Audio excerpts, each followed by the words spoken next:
Hello and welcome to today's video, where we'll be discussing the recent turmoil at First Republic Bank. As many of you may know, First Republic stock price has taken a major hit, dropping 43% in a single day of trading. And the news only gets worse from there. In this video, we'll be taking a closer look at the factors behind the shocking decline, including the massive fund outflows, asset sales, layoffs, and more.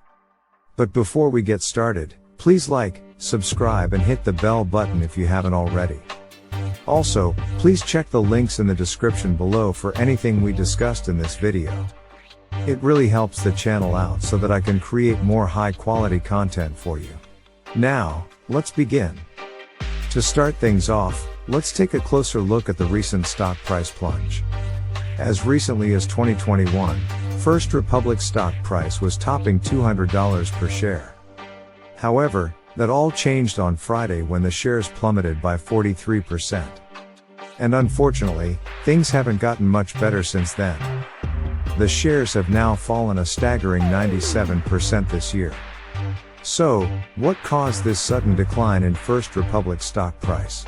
Well, earlier this week, investors were spooked by the bank's disclosure that depositors had withdrawn over $100 billion during last month's crisis.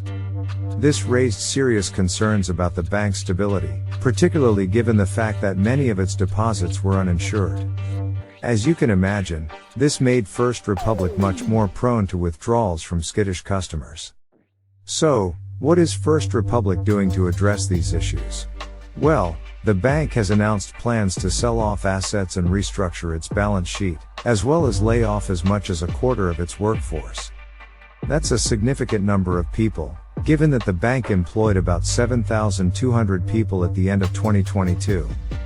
In addition to these measures, the bank will also be shrinking its corporate office footprint, cutting executives' compensation by a significant amount, and eliminating non-essential projects.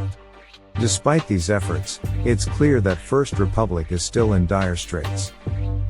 In fact, in a rare move, 11 of the nation's largest financial institutions such as Bank of America, Wells Fargo and U.S. Bank gave First Republic $30 billion in deposits last month to prop it up. This was a clear sign that the bank was struggling to stay afloat, and it highlights just how severe the situation has become. Unfortunately, First Republic is not alone in its troubles. Silicon Valley Bank, which was at the time the 16th largest U.S. bank with $210 billion in assets, was taken over by state regulators in March after concerns about potential losses spurred many depositors to withdraw their funds. And New York's Signature Bank failed only days later after a similar bank run. So, what can we learn from these recent banking failures?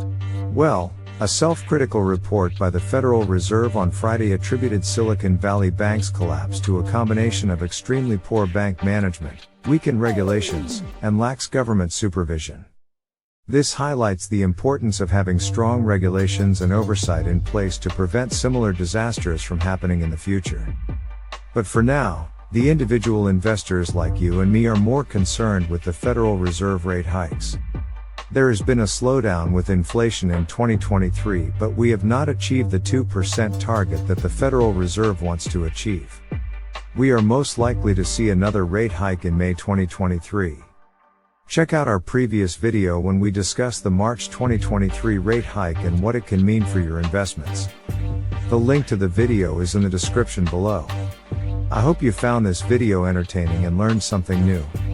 If so, kindly click the like button and subscribe to the channel. Don't forget to tell your friends about the video too. Additionally, if you have any questions or remarks, please comment below. Thank you for watching, and if you enjoyed this video, why don't you check out the video series we made on dividend investing. See you in the next video.